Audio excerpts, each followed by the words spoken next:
नमस्कार, मैं कीर्ति और मैं आप सभी का स्वागत करती हूं आपके अपने चैनल भिवानी हलचल पर। तो आइए नजर डालते हैं आज की मुख्य खबरों पर।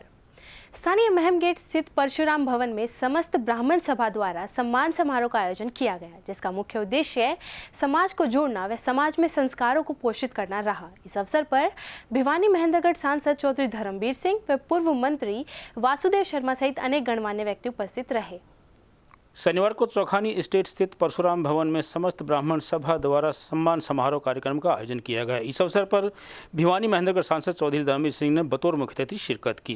कार्यक्रम की अध्यक्षता ब्राह्मण विकास परिषद के अध्यक्ष पंडित तिलक साहब शर्मा ने की। इस अवसर पर पूर्व मंत्री डॉक्टर वासुदेव शर्मा ने बतौर विशिष्ट अतिथि शिरकत की। इस अवसर पर आयोजित समारोह में अनेक प्रबुद्ध व होनहार नागरिकों को सभा द्वारा सम्मानित किया गया। इस अवसर पर सांसद महोदय ने बताया कि सामाजिक पतन को रोकने के लिए इस प्रकार के सम्मेलन अति आवश्यक हैं।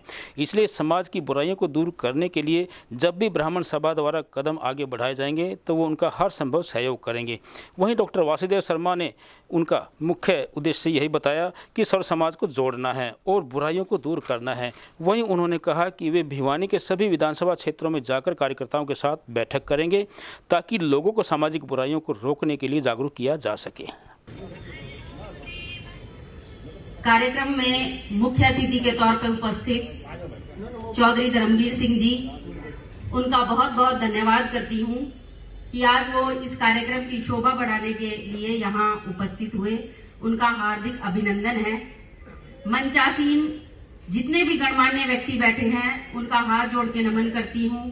यहाँ पर पहुंची मेरी माताएं, मेरी बहनें, युवा साथी, पिता तुल्य बुजुर्ग, सबको हाथ जोड़ के प्रणाम। आप लोगों को हमने जब भी याद किया, आप हमारा हौसला बढ़ाने के लिए सदैव उपस्थित रहे। बस यही मान, सम्मान, प्यार और आपका आशीर्वाद हम पे बना रहे, यही मेरी परमपिता परमेश्वर से कामना है। यहाँ पहुँचने पर, हमारे लिए समय निकालने पर आप लोगों का बहुत बहुत धन्यवाद। बस मैं इतना ही कहना चाहूँगी। तक धर्मवीर जी ने आपका अभिनंदन किया था, स्वागत किया था। अब संस्था की तरफ से उनको समृति चिन्ह दे करके आदित्य शर्मा जी से भी मैं निवेदन करूंगा कि मंच पर आ जाए और 2 ग्रुप बना लो। आप एक ग्रुप नहीं बढ़ता तो पहले कुछ लोग साथ नहीं तो हो ही नहीं पाएगा। अकेले का मन आपके साथ।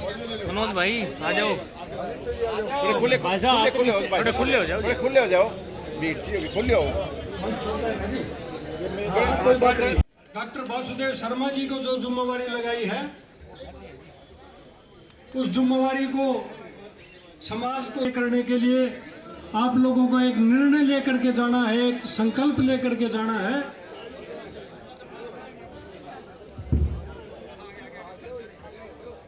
देखिए, वैसे तो इस प्रकार के सम्मेलन देर सवेर मैं तो दादा वासुदेव जी से प्रार्थना करता हूं कि ब्राह्मण समाज द्वारा इस प्रकार के सम्मेलन समय समय पर करने चाहिए, क्योंकि आज देश के अंदर जिस प्रकार से ये सामाजिक बुराइयां, सामाजिक पतन हमारा हुआ है, आज ज़रूरत है कि इसकी को रोक के हम जो ये पश्चिमी असर हमारे ऊपर आया है, ये ठीक आए तो अच्छा, लेकिन गलत लाइन आए तो वो देश के लिए अच्छा नहीं है। इस हिंदुस्तान को जाना जाता था तो इसलिए जाना जाता था कि हमारी जो परिवार की पहचान है, हमारे जो संस्कार हैं, वो दुनिया में सर्वश्रेष्ठ है। अब धीरे धीरे कहीं ना कहीं गिरावट आई है, इसलिए इस प्रकार के फंक्शन और ये सब ज़्यादा जिम्मेवारी बनती है हमारे उस ब्राह्मण समाज की, जिन्होंने सदा से नेतृत्व किया है समाज सुधार के लिए। और मुझे तो बड़ा अच्छा लगा। ये फंक्शन पिछले साल भी हुआ था, इस साल फिर किया है, और प्रार्थना करूँगा कि हर साल अलग अलग इन्होंने करने चाहिए। आज का ये फंक्शन भाई धर्मवीर को बुलाया हमने। हमारा जो ये मोटिव तो मुख्य रूप से सारे समाज को जोड़ना और अच्छे संस्कार बढ़ना, जैसे कि भाई धर्मवीर जी ने बताया कि समाज में फैली कुरीतियों को दूर करने के लिए 36 बिरादरी को इकट्ठा करके समाज अच्छे अच्छे कार्यों के लिए लोगों को समझाए, प्रेरणा दे। और भाई धर्मवीर जी से मेरी 40 साल पुरानी दोस्ती है, इनको बुला के हमने बड़ा गौरव अंतित महसूस किया है और लोगों में एक अच्छा संदेश गया है। कि आने वाला समय भिवानी में राजनीतिक रूप से भी और सामाजिक रूप से भी एक क्रांति का रूप लेगा, इसमें कोई संदेह नहीं। धन्यवाद।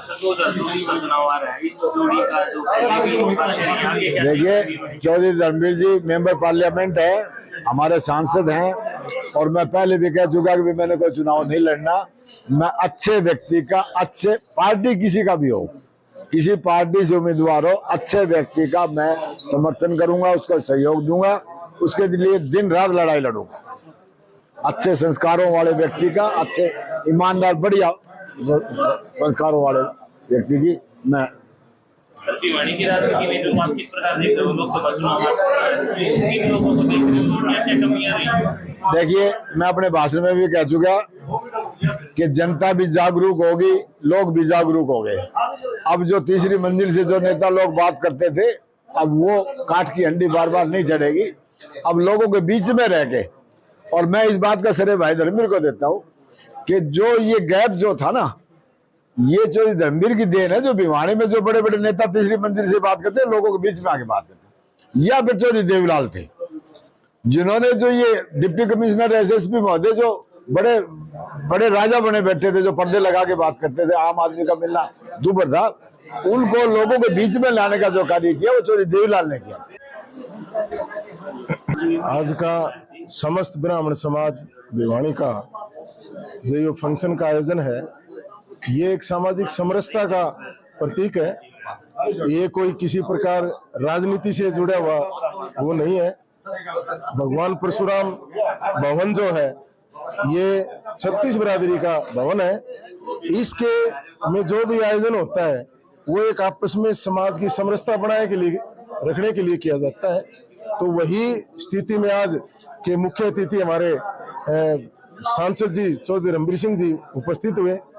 तो इसी एवज में हम इनका यहाँ पर जो इन्होंने बहुत बहुत बढ़िया जो उन्हें आशीर्वाद दिया है, और समाज को, हमारे सभी बुजुर्गों को, महिलाओं को, युवाओं को दिशा निर्देश भी दिया है कि हमारे देश का भविष्य किस प्रकार से सही रहेगा, और किस प्रकार से हमने जो है संस्थाएं, जितनी भी संस्थाएं हैं, उनको एकजुट करके और उनको एक समायोजन के रूप में रखें, ताकि अपने देश का भी भला हो और समाज का भला भी हो।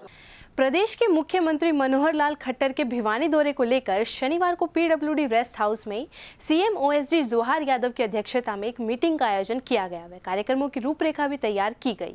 इसके बाद सीएम ओएसडी जोहार यादव मीडिया से रूबरू हुए व मुख्यमंत्री के 3 दिवसीय दौरे की जानकारी दी। इस मौके पर मुख्यमंत्री के ओएसडी ने बताया कि सीएम 2 से 5 अप्रैल तक भिवानी में रहेंगे और जिला के विधानसभा क्षेत्रों तोशाम, भवानीखेड़ा, भिवानी का दौरा करेंगे। इस दौरान वे पार्टी कार्यकर्ताओं व लोगों से जनसंवाद करेंगे। उन्होंने कहा कि भिवानी आगमन का मकसद अंत्योदय परिवारों व वंचित लोगों को किस प्रकार लाभ मिले, इसको लेकर यह कार्यक्रम किया जा रहा है। वहीं मिशन 2024 के चुनाव की तैयारी पर उन्होंने कहा कि बीजेपी पार्टी कार्यकर्ताओं व निर्वाचित सदस्यों के माध्यम से हमेशा चुनाव के लिए तैयार रहती है, चाहे 24 की बात हो या 29 के चुनाव की। उन्होंने आंकड़ों के माध्यम से ई टेंडरिंग के विरोध पर कहा कि इस पॉलिसी के जरिए कई गांव की पंचायतों के प्रस्ताव आ चुके हैं और विकास कार्य हो रहे हैं, तो विरोध कहां बचा। उन्होंने कहा कि केवल वे सरपंच विरोध कर रहे हैं जो किसी न किसी अन्य पार्टी की विचारधारा से जुड़े हुए हैं। आज मेरा भिवानी आना हुआ। 2 अप्रैल से 5 अप्रैल तक माननीय मुख्यमंत्री श्री मनोहर लाल जी भिवानी जिले में रहेंगे और 3-4 दिन यहीं रुकेंगे। इसकी तैयारी के लिए एक मीटिंग की गई, जिसमें हमारे जिलाध्यक्ष, दोनों विधायक, पूर्व प्रत्याशी और प्रदेश के सचिव मुख्य जी और बाकी हमारे जिले के महामंत्री, इन सब ने मिलकर आने वाले कार्यक्रम की रचना की है। 2 तारीख को माननीय मुख्यमंत्री आएंगे। 3 विधानसभा में उनका जाना होगा। सबसे पहले भवानीखेड़ा, उसके बाद तोशाम और उसके बाद भिवानी विधानसभा। इनमें रहेंगे, सामान्य लोगों से बात करेंगे, किसानों से बात करेंगे, जो भी धार्मिक संस्थान है, संतों की स्थल है, उन पर जाना होगा और पार्टी के कार्यकर्ताओं से भी उनका मिलना होगा। किसी के यहाँ भोजन, किसी के यहाँ चाय, 1 to 1 कार्यकर्ताओं से बैठकर अपनी बात करेंगे। कार्यकर्ताओं ने कुछ अपनी बात करनी हो, संपूर्ण भिवानी जिले के आज तक के जो विकास कार्य हुए हैं उन पर मंथन होगा और आने वाले समय में जो कार्य चल रहे हैं उनको कैसे गति दी जा सकती है और नए कार्य की जो भी डिमांड होगी वो हमारे विधायक जो ऐसे कुछ विषय लाएंगे जनता के बीच, क्योंकि वो हमेशा रहते हैं, ऐसी जो मांगे होंगी उन पर भी विचार होगा।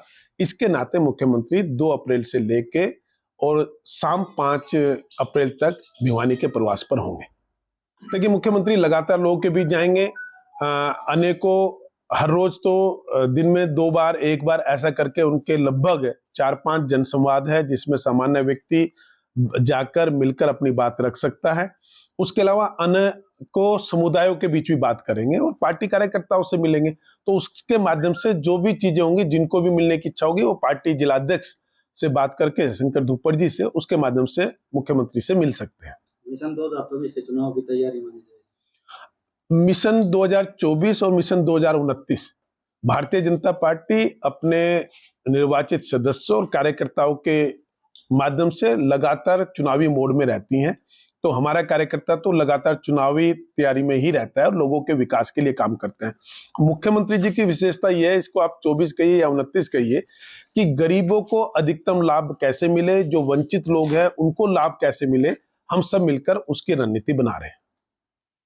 किस प्रकार से दूर किया जाएगा? देखिए, जो फैमिली आईडी में जब भी आप कोई नया काम करते हैं तो निश्चित रूप से उसमें कुछ चीजें ऐसी होती है जो समय के साथ ठीक होती है। तो फैमिली आईडी का मुख्य विषय लगभग ठीक हो चुका है। और जहां तक आपने बात की कि पंचायत सरपंचों का विरोध, तो सरपंचों का विरोध अगर होता तो हमारे यहाँ 6217 पंचायतें हैं, जिसमें से 5048 ने विकास के 10,462 प्रपोजल भेज दिए, प्रस्ताव भेज दिए। इसमें कुछ ई टेंडरिंग के माध्यम से, और जो 2 लाख से नीचे है वो डायरेक्ट है। तो जब 10,462 अगर प्रस्ताव मिल गए हैं पंचायतों की तरफ से, तो पंचायतों का विरोध बचा कहां? ये तो केवल वो पंचायत विरोध कर रही है या वो सरपंच विरोध कर रहे हैं जो किसी न किसी विचारधारा के साथ मजबूती से जुड़े हुए हैं। कल इनका पंचकुला में विरोध प्रदर्शन था, जिसमें इनके जो तथाकथित प्रधान थे, उन्होंने कहा था 25,000 से ऊपर लोग आएंगे, और वो जो संख्या है वो 1-2 हजार में सिमट के रह गई है। तो इसलिए कोई विरोध नहीं है, ये उसी तरह का विरोध है जिस तरह से जब हमने अग्निवीर को शुरू किया था, और उसका विरोध करने वाले कांग्रेस के वो लोग थे जिनकी आयु 50 और 60 साल की थी, और आपने जब वो प्रदर्शनों की फोटो दिखाई थी तो आपने वो सब महसूस किया था। तो इसलिए पंचायतों में कोई विरोध नहीं है, और सरपंच ईमानदारी से अपना काम करना चाहते हैं और वो काम कर रहे हैं, और तभी ये लगभग 10,500 प्रस्ताव हमें मिले हैं। स्थानीय पुराना बस अड्डा स्थित प्रयास स्पेशल स्कूल ने एक नेत्रहीन छात्रा का बंटवारा देकर समाज के समक्ष अनूठी मिसाल पेश करते हुए यह संदेश देने का काम किया है कि दिव्यांगजन भी हमारे समाज का हिस्सा है। इस दौरान दिव्यांग विद्यार्थियों द्वारा अनेक सांस्कृतिक कार्यक्रमों व महिला संगीत का भी आयोजन किया गया। इस बारे में जानकारी देते हुए सेवानिवृत्त आइडियोलॉजिस्ट एवं स्कूल के मार्गदर्शक चंद्रभूषण पाठक ने बताया कि दिव्यांग स्वाभिमान चैरिटेबल ट्रस्ट की नेत्रहीन छात्रा मीनू का विवाह 30 मार्च को एक निजी स्कूल के सुरक्षाकर्मी मनोज यादव के साथ होना है, जिसका प्रयास स्पेशल स्कूल द्वारा बनवारा दिया गया। उन्होंने बताया कि इस दौरान विद्यार्थियों एवं अध्यापकों ने जमकर मस्ती की। इस मौके पर चंद्रभूषण पाठक ने कहा कि निःशक्त बच्चों को सशक्त बनाना ही उनका उद्देश्य है, ताकि दिव्यांग बच्चे अपने आप को किसी भी मायने में पीछे ना समझे। उन्होंने कहा कि दिव्यांग बच्चे भी हमारे समाज का हिस्सा है, इन्हें समाज की मुख्य धारा से जोड़ने का कार्य हम सबका है, जिसके लिए दिव्यांग बच्चों को अन्य बच्चों की तरह समानता का एहसास करवाना होगा। उन्होंने कहा कि दिव्यांग बच्चे समाज से अलग नहीं हैं, उनके सोचने काम करने के तरीके अलग हैं। इस मौके पर प्रयास स्पेशल स्कूल के प्राचार्य संस्कृति जैन ने उपस्थित लोगों का आभार जताया। शहर में अवैध रूप से संचालित की जाने वाली प्राइवेट एकेडमी और कोचिंग संस्थानों के खिलाफ अभियान छेड़ते हुए private school welfare association Haryana ने शनिवार को प्रेस कॉन्फ्रेंस कर शिक्षा विभाग, जिला प्रशासन और हरियाणा सरकार से इन पर तुरंत प्रभाव से रोक लगाने की मांग की। इस अवसर पर अनेक स्कूलों के डायरेक्टर व संचालक उपस्थित रहे। पत्रकारों को संबोधित करते हुए एसोसिएशन के प्रदेश अध्यक्ष रामोतार शर्मा ने कहा कि भिवानी शहर के हर गली मोहल्ले में अवैध एकेडमीज और कोचिंग संस्थान चल रहे हैं और प्रशासन आंख मूंदकर बैठा हुआ है। ये एकेडमीज अपना प्रचार प्रसार तो बच्चों को एंट्रेंस परीक्षाओं की कोचिंग देने का करती हैं, लेकिन हकीकत में ये अपने यहाँ बच्चों को दाखिल कर स्कूल की तरह से 5वीं से 12वीं तक की कक्षाएं लगा रही हैं, वो भी बिना किसी प्रकार की मान्यता के। ये न सिर्फ बच्चों के साथ धोखा है बल्कि पेरेंट्स को गुमराह किया जा रहा है। इस अवसर पर भिवानी पब्लिक स्कूल के डायरेक्टर पुलकित पाहूजा, करियर पब्लिक स्कूल के डायरेक्टर संजीव शोरान, यतीन्द्र नाथ, आदर्श विद्या मंदिर के director Shamsher Singh, Kidzy school के डायरेक्टर प्रवीण सोनी व अन्य स्कूल संचालक उपस्थित रहे। वहीं रामअवतार शर्मा ने कहा कि ये अवैध कोचिंग एकेडमीज पेरेंट्स को गलत जानकारी देकर छोटे छोटे कमरों में भेड़ बकरियों की तरह से बच्चों को भर लेते हैं। पेरेंट्स भी फीस देने के बाद अपने आप को ठगा सा महसूस करते हैं। रामअवतार शर्मा ने जिला प्रशासन से पूछा कि इन अवैध कोचिंग एकेडमीज के पास किसी भी प्रकार की कोई एनओसी नहीं, बच्चों की सुरक्षा के लिए कोई प्रबंध नहीं, लड़कियों की सुरक्षा के लिए कोई प्रबंध नहीं, पीने के पानी और टॉयलेट की अलग व्यवस्था नहीं, छोटे छोटे बंद कमरे हैं जिनमें खिड़कियां नहीं। ऐसे में इन पर कोई कार्रवाई क्यों नहीं होनी चाहिए? इन कोचिंग एकेडमीज का माहौल ही ऐसा होता है कि बच्चा डिप्रेशन में चला जाता है। कोचिंग का हब माने जाने वाला शहर कोटा तो पहले ही सुसाइड कैपिटल घोषित हो चुका है। इसलिए बच्चों को ऐसे माहौल में पढ़ाना चाहिए जहां पर उनका मानसिक, शारीरिक, बौद्धिक तरह का विकास हो सके। बहुत सारी ऐसी एकेडमी हैं जिनके पास किसी भी प्रकार का कोई लाइसेंस नहीं है, जो 100% इलीगल चल रही है। हरियाणा एजुकेशन डिपार्टमेंट जब किसी स्कूल को मान्यता देता है तो बहुत सारे नियमों की पालना करनी पड़ती है। जब अधिकारी मान्यता के लिए इंस्पेक्शन टीम जब जाती है तो स्कूलों को इंचों में नापा जाता है कि 1 इंच जगह कम है तो भी ऑब्जेक्शन लग जाता है। बहुत सारी एनओसी हैं जो स्कूलों को लेनी पड़ती हैं। 18x24 के कमरे हैं। इस प्रकार की व्यवस्था हरियाणा सरकार ने की है ताकि बच्चे को ठीक वातावरण में ठीक शिक्षा मिल सके। परंतु नियमों की अवहेलना करते हुए एक शॉर्टकट रास्ते से बच्चों का भविष्य खराब करने के लिए पेरेंट्स को बरगलाकर कुछ इस प्रकार के लोग 8x8, 8x12 के कमरों में 40-40 बच्चों को भेड़ बकरियों की तरह ठूस ठूस के शिक्षा के नाम पर उन बच्चों का भविष्य खराब कर रहे हैं। भिवानी में भी इस प्रकार की 20 से 25 एकेडमी हैं।